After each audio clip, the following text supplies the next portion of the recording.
Welcome to another review. This time I'm actually reviewing a model that I reviewed I think it might just be the last thing I reviewed, but as you might already have seen, noticed, is that I've completely redesigned it. I took apart the old model pretty much completely to the ground. I only have the lower section on the chassis done still. Except for this part here, I just fixed a little thing there. But basically, the whole original chassis is still there. Just because I think that it worked out really well. There really wasn't anything I wanted to change. Otherwise, everything had been completely redesigned. Even the tender that I said it would not change, I changed that. Just because it didn't work when I made the whole train so much bigger and nicer. Well, it really isn't that much bigger, but I just fixed so the scale, everything looks more appropriate. It's 7 wide now, which is something that I really wanted. Tender is also 7 wide. I'm gonna show you everything more in detail in a minute here. Yeah, I'll show the train first, of course. Just gonna take that away. And as you can see, it has working piston rods. And I have a very nice, quite a system that a technique that I have not really, I don't think I've ever used it before. So I'm just gonna see if I can fix so the camera gets a bit better angle. So, here we go. You can see here about these ones going out on these two Technic pins here. I've not used that before. Well, I think I did a kind of a version of it I had with these pins here. But there was a different setup with piston rod, so this is the first time I used this part. I was actually quite fond of that idea myself. It took so long time to fix the front of this, by the way. This front area actually took me 16 hours. Actually, I did actually count. So I was sitting 1 hour with it. I just like, this is not gonna work out. So I said for about 2 hours, you know, one day was 1 hour, it was 3 hours, you know. So around 15-16 hours with this for a whole week, you know, so it was a couple of hours each day just to get this front section done. Didn't work out at all at first, but in the end I finally came up with an idea and it was better than all of the ones I thought of before, you know. Everything is really strong now. For example, I can just lift the whole tray in the front of the boiler, which is definitely nothing I could do previously, but now I can because it's connected both down under here in the two sections down here, and these actually connects as well. And you see this little gap there. We'll fix it by putting some rubber band around that, and also sits with that Technic pin that goes through here, which is it's really nice to have it that stable. The other things like I said, I fixed so it's 7 wide, as you can see here. Looks great, you know. 7 wide, you really need that on the train, especially on the steam trains. It just looks so much better. Like I said, the wheelbase is pretty much the same. Didn't really need to change anything there. And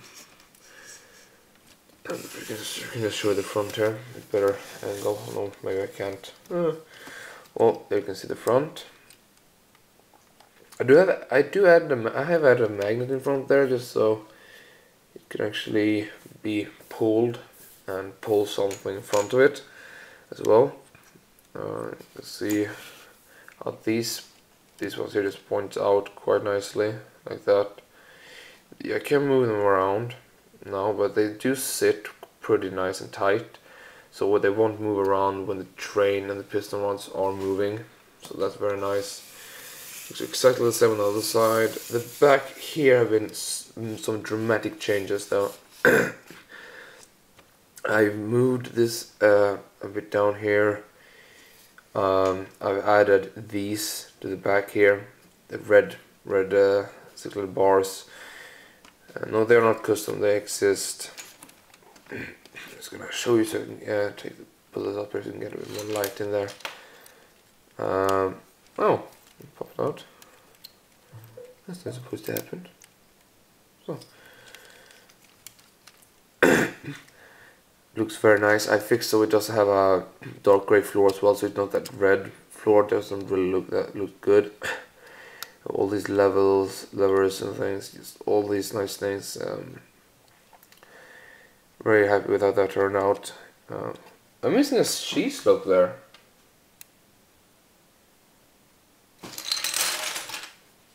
Huh. I also forgot to put one on then.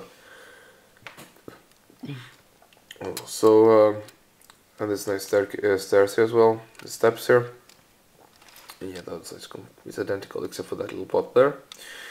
So that pretty much is everything for the actual train. Then we have the tender. Now the tender I'm very fond of. It didn't take quite as long it didn't take long at all to design this. It was so clear what parts I want to use, how I was going to do it. So it actually went pretty quickly. I found the parts that I wanted. I have this nice sticker on here. Info this sticker should extend from here. You don't go all the way. But I don't have that. I don't know where to get it. So the the original Lego sticker will have to do it for now.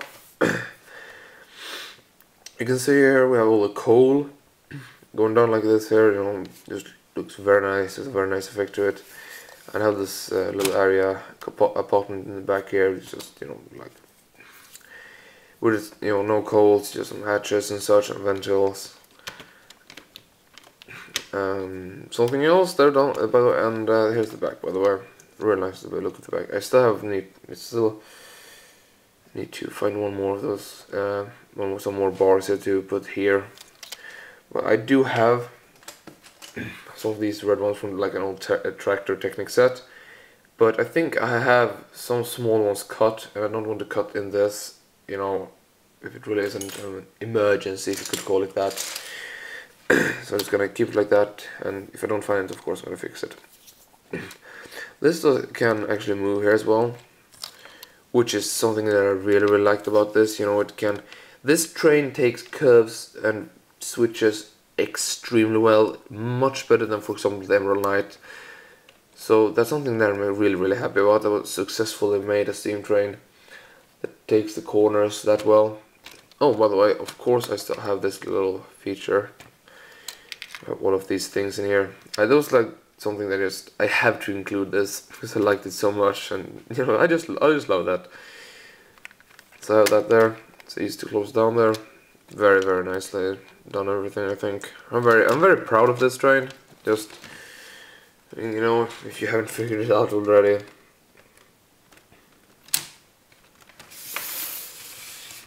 And well, that is actually pretty much it for this review of my custom-made Hogwarts Express. I don't think there's any more to say about it. You can get a little comparison to minifigure. Yeah, there you go. The size is good as well. Well, I think the camera is kind of fucking up the scale, because this figure is not shorter than the wheelbase. It's to around here. Yeah, it's a very nice scale to the figures. It's 7 wide and everything. The back, you know, the driver's compartment here easily fits the figure in height wise. Very happy about this. Like I said, this is my first proper steam train where I have really, you know, tried my best at doing something. And you know, it's funny, it was the Hogwarts Express. I thought it would be like, if I did ever actually do it, I thought it would be some, you know, a real steam train that I tried to just copy. But well, it was really fun to make this. Yeah, I'm running out of time here. I only have 10 minutes on my camera, so I can't really talk for too long about how good I am. No, sorry. I'm gonna let you guys go now. Have a nice day, and bye.